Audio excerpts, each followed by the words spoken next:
The Whispering Manor. The old Blackwood Manor stood silhouetted against the bruised twilight sky, its skeletal trees clawing at the heavens. Locals whispered tales of its former occupant, Ilara, who vanished decades ago, leaving behind only a chilling legend. Tonight, driven by a foolish dare, a group of friends, Liam, Olivia, Noah, and Maya, decided to spend the night within its decaying walls. As they pushed open the massive, creaking front door, a wave of cold, stagnant air enveloped them. Dust motes danced in the fading light filtering through grimy windows. The silence within was oppressive, broken only by the frantic thumping of their own hearts. Olivia shivered, pulling her jacket tighter. "Are we sure about this?" she whispered, her voice barely audible. Liam, ever the brave one, grinned nervously. "Too late to back out now." He led the way into the grand hall, where a sweeping staircase disappeared into shadows. Suddenly, a faint whisper slithered through the air, too soft to discern words yet undeniably present. Maya gasped, clutching Noah's arm.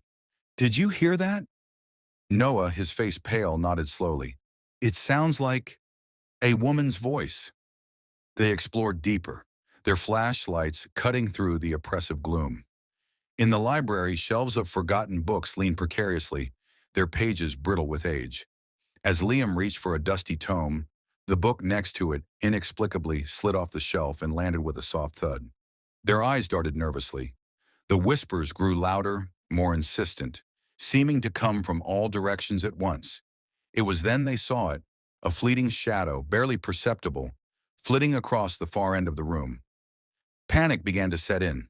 They decided to retreat to the living room, a slightly less unsettling space, and huddled together. The whispers intensified, forming fragmented words. "Find me. Don't leave." Suddenly, the grand piano in the corner, its keys yellowed with age, began to play a haunting, melancholic tune. No one was touching it. Liam stumbled backward, knocking over a lamp. The music swelled, a mournful melody that filled the room with a palpable sorrow. A translucent figure, shimmering faintly, materialized beside the piano. It was a woman in a flowing white gown, her long dark hair cascading over her shoulders. Her eyes, filled with an ancient sadness, locked onto theirs. It was Alara. She didn't speak, but the whispers now clearly formed her plea. "Help me find peace. Trapped." Terrified but captivated, the friends realized Alara wasn't malevolent, but mournful.